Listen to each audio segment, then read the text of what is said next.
All right, so we're diving deep into this whole creative courage thing. Yeah, yeah. You sent over Ed Malof's book, Unleash Your Creative Courage. Mm-hmm. So I'm guessing that means you're ready to, Absolutely. to really tap into all that potential, that innovative potential we hear so much about. Yeah, for sure. What I really liked about this book is that it's full of stories, real world stories from his career in advertising. Mhm. And I think what you'll find is that this isn't just a book for, for artists. Right, exactly. Yeah. This is something that anyone can take and apply to their lives. One of the things that really struck me right away was how he dedicated the book to his wife, Oh, to interesting. Tony, his wife. Okay. And it's a subtle thing, but it hints at that, the important role that relationships play in a creative life. Oh, for sure. We'll kind of circle back to that later, Absolutely. Yeah. but it's definitely there. Yeah, and he kind of jumps right into defining what creativity is, and Yeah. and not just in the artistic sense, right? Right. So in chapter 2, he says, it's combining concepts in novel ways to produce original ideas and outcomes. Yeah. But here's kind of the catch. Okay. He's arguing that this applies to any field. Right. That's So right. if you're listening to this and you're like, well, I'm not an artist, this isn't for me. No, no, no. Keep listening. Yeah, exactly. Because this is something that can be applied across the board. He gives a bunch of different examples, Hmm. from tech, from habit formation, even just problem solving. You Those see. kind of everyday problems that we come across. Yeah, yeah. So it really is about that mindset. It's that way of approaching, any kind of challenge that comes up. Yeah, he even compares creativity to a muscle. That's right. Yeah. The more you use it, the stronger it gets. Yeah. And like you can cross-train your physical muscles. Right. He's basically saying you can cross-train your creative muscles by exposing them to diverse challenges. Absolutely. And this idea of cross training, it's not just some like fluffy metaphor. Right. He actually gets into, some of the cognitive benefits. Okay. So he says, that by regularly flexing those creative muscles, you can actually make yourself more adaptable, Mm-hmm. more resilient, and get this, he even suggests it could increase your empathy. Wow, that's Yeah. that's really interesting. So it's not just about like, coming up with a catchy jingle, Right. or painting a masterpiece. Right. It's really about fundamentally rewiring your brain for the better. That's really fascinating. And he even shares a little bit about how his own fascination with the TV show Bewitched Oh, interesting.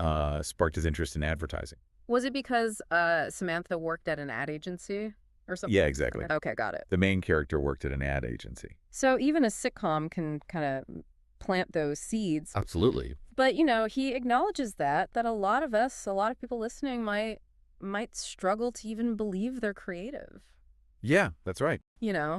Like, oh, I'm not a creative person. It's that self-doubt that creeps in. Yeah, and that's what he tackles head on in chapter 3, Yeah. those self-limiting beliefs, and he argues that we're all born explorers. Right. Like we're naturally curious, we're eager to try new things, but then somewhere along the way, we get told to fit in. yeah, like grow up, get a real job. Yeah, color inside the lines. Right. Don't be so, out there. Yeah, And that can really stifle that kind of innate creativity that we all have. absolutely. So how do we get back to that kind of childlike sense of wonder, All right? right. He offers some techniques that might sound a little new agey at first, Yeah. things like self-talk and self-hypnosis. Mhm. But he really insists that they're powerful tools for boosting confidence and unlocking that creative potential. And I think he anticipates some of that skepticism Yeah. because he goes on to explain how they work. It's about shifting that internal dialogue. Right, like changing that negative self-talk. Yeah, from I can't to I can, Mm-hmm. Exactly. replacing that self-doubt with positive affirmations.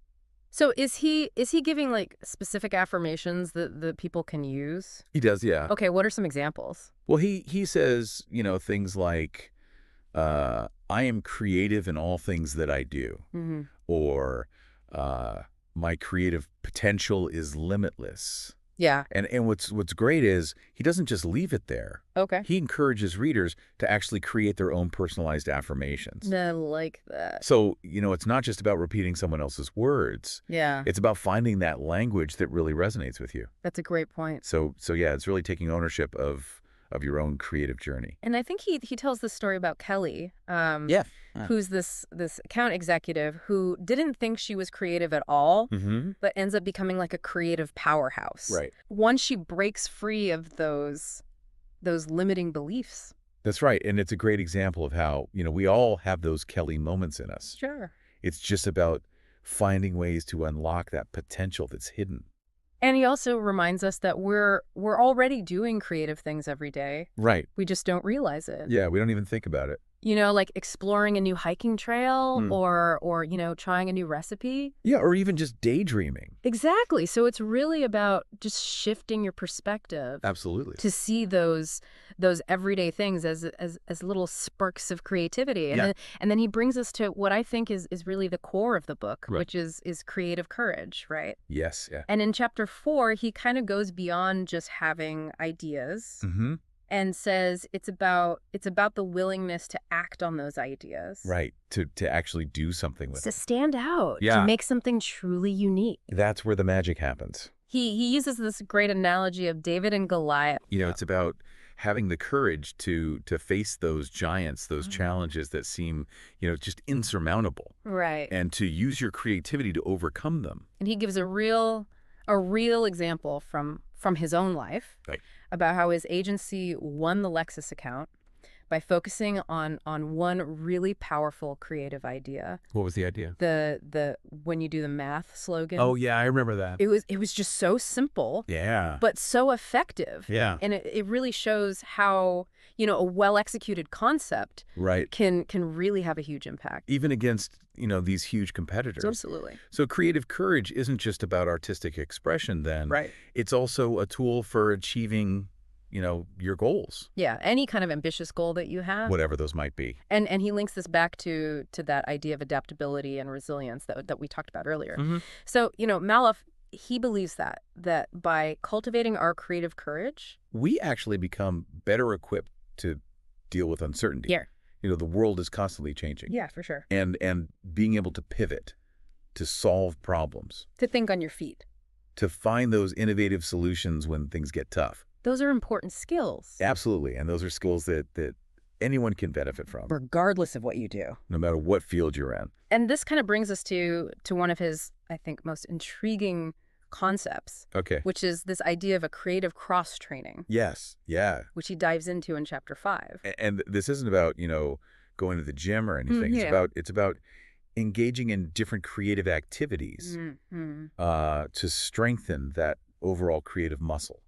I'm already kind of intrigued. Yeah. What kind of things is he suggesting? Well, he mentions things like writing, Okay. painting, even karaoke. Karaoke, really? Yeah. Interesting. The idea is that by stepping outside of your comfort zone Okay. and trying all these new things, you're essentially cross-training your brain Yeah. to make these connections between things that might seem unrelated. So if I'm like a software developer who also loves to paint, Right. Exactly. those two things can actually feed each other Absolutely. and make me a better programmer, a more innovative programmer. That's the idea. Huh, I like that. And it's not just about the specific skills that you might pick up. Right. It's also about those transferable skills. Okay. Like the comfort with being vulnerable, Mm-hmm. the confidence in presenting your ideas, Yeah. being able to see those connections between things that other people might miss. Yeah. Yeah. These are really essential, according to Mallof, for unlocking your full creative potential. And he even shares a personal story about this, He does, yeah. about stepping outside of his own comfort zone Mm-hmm. and writing a children's book. Yeah, called Edward Felt Awkward. Edward felt awkward. Yeah, He said that really pushed him creatively. yeah, in ways that he didn't anticipate. And this brings us to the importance of constantly seeking out, diverse creative stimuli. Yeah, keep feeding that brain. So read widely, listen to different kinds of music, explore new art forms, anything that can spark those aha moments. That's right, yeah.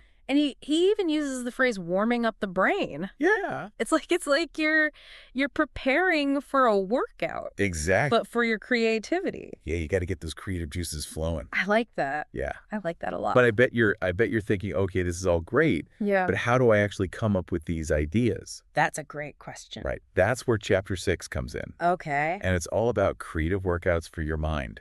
Oh, I like this. We're talking about techniques, strategies, Give me the tools. a whole toolkit for coming up with those innovative ideas. All right. So if you're ready to roll up your sleeves and get to work, Yeah. this is where it gets exciting. This is where the rubber meets the road. So Mallof actually outlines 2 main approaches when it comes to generating ideas. Okay. You got solo brainstorming, Mm-hmm. and then you have group sessions. Yeah. And I mean, we've all been in those brainstorming sessions. Oh, yeah. Some are great, some are Some are not so great. yeah, not so much. Yeah. But he actually points out some of the some of those potential pitfalls of group brainstorming. Like what?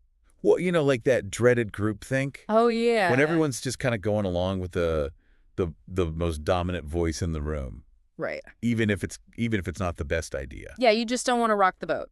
Exactly. So you just go along with it. Yeah, and he actually reveals that he prefers to brainstorm solo. Oh, interesting. Yeah. Does he say why? Well, he really emphasizes this idea of letting ideas kind of percolate subconsciously. Okay. Like when you're out for a walk or Yeah.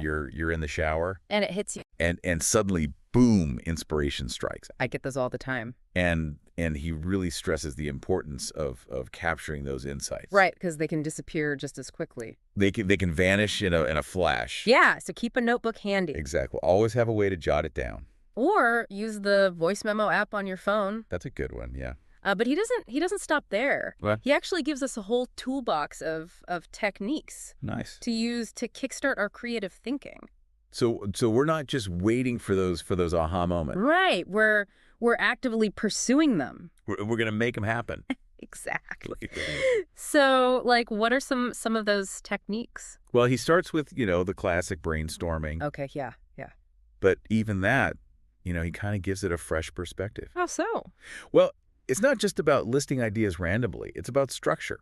Yeah. You want to create an approach that really encourages those free-flowing thoughts. Gotcha. And then there's mind mapping, which is, a more visual way to organize your ideas. Right, you're connecting them, you're seeing patterns. Exactly. And it can be really helpful for getting unstuck. Yeah, I've used mind maps before, and I find they're really helpful for when I'm feeling kind of overwhelmed by a project. Yeah, they can help you break it down. For sure. And for those who love to write, Mallof suggests free writing. Okay. So just set a timer. Yeah. Let those words flow out onto the page. No editing. No judgment, just pure stream of consciousness. I can see that being really helpful. Yeah, you can uncover some real gems that way. Yeah. And then he's got some techniques that maybe people haven't heard of before. Okay. Like the scamper technique. Thank you. Yeah. SCAMPER. I have never heard of that. It's all about asking these thought-provoking questions. Okay. To really challenge assumptions and generate innovative ideas. Okay. So you're essentially taking, an existing idea or product, Right. and you're asking yourself, what can I substitute? What can I combine? What can I adapt? I like that. It's really it's a structured way to force yourself to think outside the box. That's helpful, yeah. Yeah. Because sometimes you just need that little push. You do. You need that framework Yeah. to get you going. That could be really helpful for like product development or even just improving processes at work. Absolutely, yeah. And then one that really stood out to me was forced connections. Ah, Yes. that sounds fun. It is fun. What is that? Well, it's all about finding links between concepts that seem totally unrelated. Okay. And Mallof believes that this is a really powerful way to break free from conventional thinking and to come up with something truly new. So it's like when you were a kid and you played those word association games. Yeah, exactly. But instead of just words, you're connecting ideas. Right. Or even entire fields. Right. Like, what does astrophysics have to do with baking a cake? You never know. You never know. Some surprising insight might come out of it. Right. And then there's reverse thinking. Reverse thinking. What's that? So you're starting with the desired outcome, Okay. and you work backward Oh, interesting. to figure out how to get there. So it's like solving a maze in reverse. Exactly. Yeah. That's a good way to put it. It's kind of counterintuitive, but it can really help you to see the problem from a new angle. Mm-hmm. And then he suggests using analogies, Oh, okay. which we do all the time in everyday conversation. Yeah, for sure. But he's encouraging us to actually apply them to problem solving. Okay. So, for example, instead of saying, this project is a mess, Yeah. you could say, this project is like trying to herd cats. Okay. And suddenly you're seeing that problem in a whole new light. And that can spark a solution. Exactly. Okay, I like that. And then if you really want to step outside your usual thought patterns, Mm-hmm. he suggests role-playing. Oh, interesting. So imagine yourself as someone else, Okay. maybe someone with a completely different perspective, Yeah. and see how they might approach that problem. It's like a little acting exercise. It is. It's like a mental exercise. Yeah. For your creativity. I like that. And then, maybe unexpectedly, he brings in mindfulness and meditation. Oh, wow. Yeah, so might seem counterintuitive, Yeah. but he really believes that clearing your mind, focusing on the present moment, Mm-hmm. can create space for those aha moments. Sometimes I think we just need to give ourselves space to think. Absolutely. We're so bombarded with information and distractions. It's constant. It's hard to find that mental stillness. And he actually suggests incorporating mindfulness practices into your daily routine. Like what? Well, it could be, taking a few minutes to just sit and breathe, or going for a walk in nature without your phone. Without my phone, that's a tough one. I know it's hard, but it's really about giving your mind a chance to rest and reset. Hit the pause button on all the mental chatter. Exactly. Yeah. And then this is where it gets really fun. Okay. He reminds us that creativity doesn't have to be this solitary pursuit. Right. He dedicates a whole chapter to creative games. Oh, tell me about these. So you can play these with friends, with family, even with colleagues. Okay, what kind of games? Well, there's one called the creative story chain, Okay. where you kind of build a story together one sentence at a time. Oh, that sounds fun. Yeah, it's a good one. Yeah. And then there's whiteboard charades. Whiteboard charades, I can see how that would get creative. Yeah, you have to draw a word or phrase, Right. and your team has to guess it. I like it. And then he even has one called reimagination, Reimagination. where you take everyday objects Okay. and you come up with new uses for them. Oh, that's a good one. Yeah, it's all about thinking outside the box. So it's really about making innovation fun. Yeah, it's about loosening up, Mm-hmm. encouraging that collaboration, that out-of-the-box thinking. But what about those times when we hit a wall?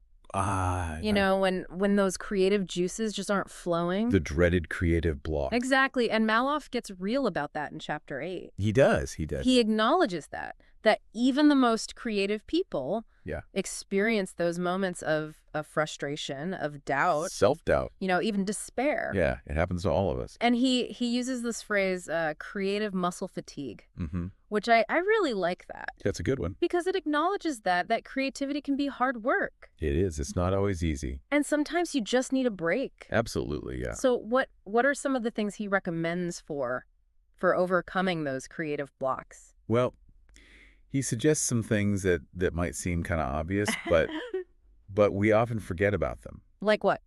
Well, taking breaks, Think- disconnecting from technology. Ugh, that's a hard one. I know, right? But important. Yeah, and prioritizing sleep. Sleep is so important It is. It's essential for everything. for everything. Yeah, and he even suggests, learning new skills or pursuing hobbies Mhm. that are outside of your usual area of expertise. Just to shake things up. Yeah, just to get a fresh perspective. Exactly. And he shares a story about visiting his old agency Yeah. and coming up with a jingle Oh. for a new client. And it's like that change of scenery, that step away from his routine Yeah, that's all it took. was all he needed to kind of reignite that creative spark. Sometimes that's all it takes. But sometimes those blocks aren't just internal. Right. Our environment can play a role. Absolutely. And he tackles these creativity killers in Chapter 9 Ah. that can be in our workplaces, in our personal lives. Yeah, they're everywhere. He doesn't hold back. No, he doesn't. What are some of those killers?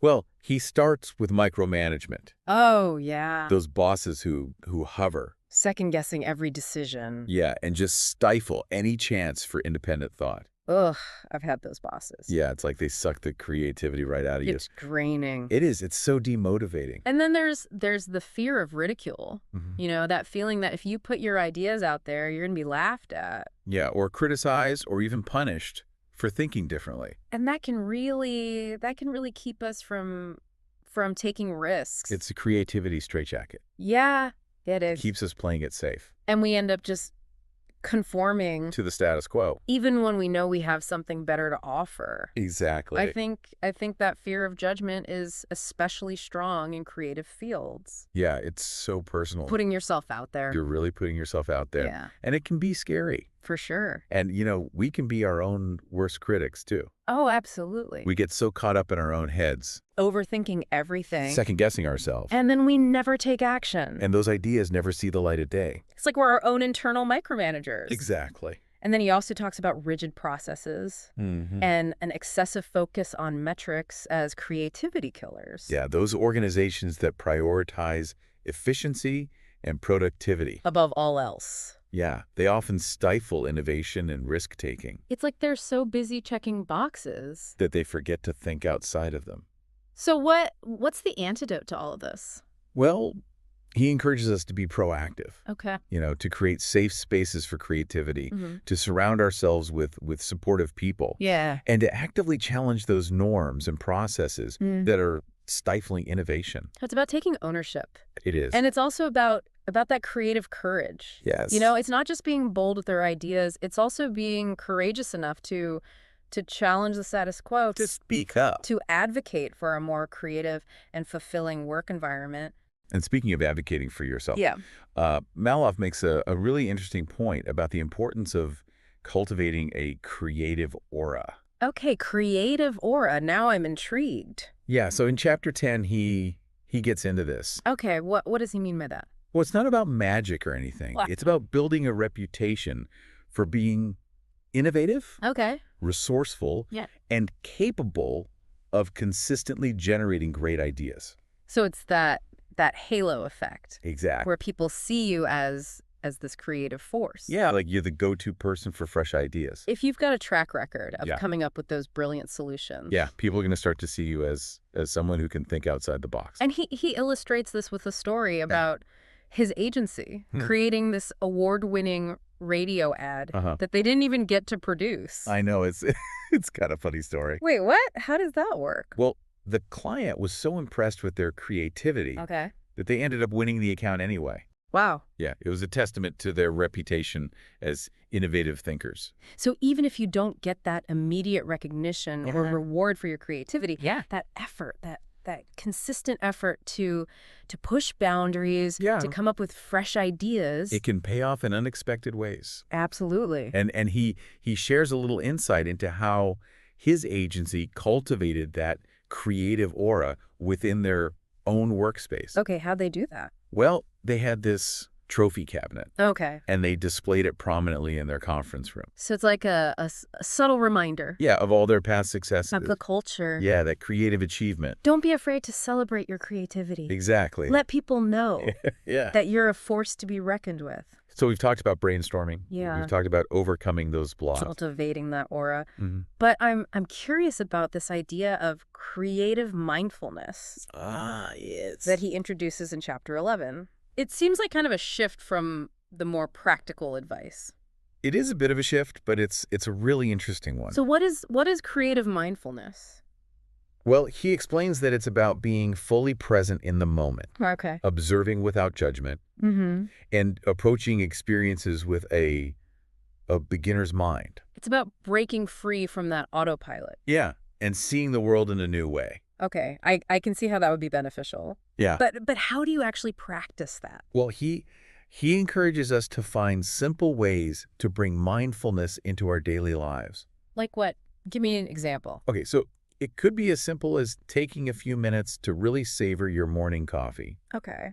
Paying attention to the aroma, the taste. Really being in the moment. Yeah, the warmth of the mug in your hand. Okay. Or maybe it's going for a walk in nature and really noticing the details. Like what kind of details? Well, the patterns of light and shadow, the sounds of bird song, Yeah. the texture of the bark on a tree. So engaging all your senses. Exactly, being fully present in the experience. Not letting your mind wander to your to-do list. Yeah, or replaying that awkward conversation you had earlier. Right, right. And he actually tells this kind of funny but sad story. Oh, what is it? About people at a concert. Okay. Who are so busy filming the performance on their phones. Oh, yeah. That they're not actually experiencing it in the moment. They're missing the whole thing. They are. They're so focused on capturing it. Yeah. That they're not actually present. That's so true. And Mallof, he believes that this lack of presence can actually hinder our creativity. Because we're not really paying attention. Exactly. We're missing those subtle details, those Yeah. unexpected connections that they could spark a new idea. So creative mindfulness is about slowing down, Yeah. paying attention, approaching life with a sense of curiosity and wonder. Like a child. Reconnecting with that childlike sense of awe. And he doesn't stop there. In chapter 12, he actually challenges us to design a lifestyle that supports our creativity. So we're not just waiting for these moments to happen. We're going to create an environment that fosters them. I like that. Yeah. So he suggests scheduling dedicated creative time. Okay. Curating a stimulating environment, pursuing diverse interests. Keep learning new things. Yeah, embrace new experiences. Step outside your comfort zone. And he also highlights the importance of surrounding yourself with supportive people. Your tribe. Yeah, those who nurture your creative spirit. And he talks about having a creative soulmate. Yes. Someone who really understands and supports your journey. And he speaks so highly of his wife, Toni, as his creative soulmate. She obviously plays a huge role in his life. Yeah, and he reminds us that we are the architects of our own lives. We have the power. We have the power to design a lifestyle that either supports or sabotages our creativity. So I guess the question is for you. Yeah. What choices are you making? That's a good question. Are you helping or hindering your creative growth? Yeah. Are you creating space for creativity in your life? Are you surrounding yourself with the right people? Are you pursuing your passions? That's what it's all about. That's a good point. But our creative journey doesn't end with ourselves, right? Right. In chapter 13, he takes a broader perspective. Okay. And talks about leaving a creative legacy. So it's bigger than just us. It is. It's about inspiring others. Okay. He's really passionate about fostering creativity in young people. Yeah. He envisions these educational environments that prioritize exploration, experimentation. Problem solving. Yeah, he believes that by embracing our own creative potential, we actually set a positive example for future generations. We can inspire the next generation of innovators and artists. Yeah, and world changers. I love that. And he reminds us that it's not always about, those big splashy achievements. It's also about those small everyday acts of creativity that we share with the people around us. Like telling a story, making art with your kids, cooking a meal with a new twist. Or just approaching your work with a sense of curiosity and playfulness. Yeah, it's about infusing our lives with that creative spark. Yeah. And letting it ripple outwards. I like that. Yeah. Inspiring those around us to do the same. And Mallof really walks the walk here. He does. He shares his experience selling his agency in a way that benefited both himself and his employees. Yeah. He could have taken the easy route, but instead he found this creative solution that made sure the company's legacy would continue and that his team would be taken care of. That's a great example of using creative problem solving. Yeah. Not just for personal gain. Right. But for creating a positive impact on others. Exactly. And this kind of brings us to the final chapter 14. And here Mallof reminds us that this exploration of creative courage, it's really just the beginning. It's a journey. It's about embracing that journey of lifelong creative growth. And he encourages us to see ourselves as artists. Yeah. Constantly experimenting, pushing boundaries, painting our own masterpieces. On that infinite canvas. Of possibilities. I love that metaphor. Me too. Because it suggests that there are no limits to what we can create. We just need the courage to pick up the brush and start painting. That's a really good way to put it. Yeah. So as we wrap up this deep dive into unleash your creative courage, what are some of the key takeaways for you? Well, I think for me, it's that reminder that Creativity isn't this mystical gift reserved for a select few. It's something we can all cultivate. Yeah, it's a muscle. Yeah. And Mallof gives us so many practical tools and techniques. He does. It's hard to walk away from this book and not feel empowered to be more creative. I agree. Yeah. And I think what really resonated with me was his emphasis on creative courage. It's not just about generating ideas. It's about having the guts to put those ideas out there. Absolutely. To take risks. Yeah. To embrace failure as part of the process. That's so important. And I think that ties back to the idea of building that creative aura. Yeah, the more we practice our creative courage, the more confident we become. And the more opportunities come our way. Exactly. So I guess the question we leave our listener with is, what will you create? Yeah. What steps will you take to unleash your creative courage? The infinite canvas awaits. Ooh, I like that. It's up to us to decide what to paint on it. That's a great note to end on. Yeah. It's been a pleasure exploring this book with you. Likewise, it's been a great discussion. And for our listener, yeah, we hope you're feeling inspired. We hope you're ready to tap into your own creative potential. And remember, creativity isn't just about art or innovation. It's about living a more courageous, fulfilling life. Absolutely.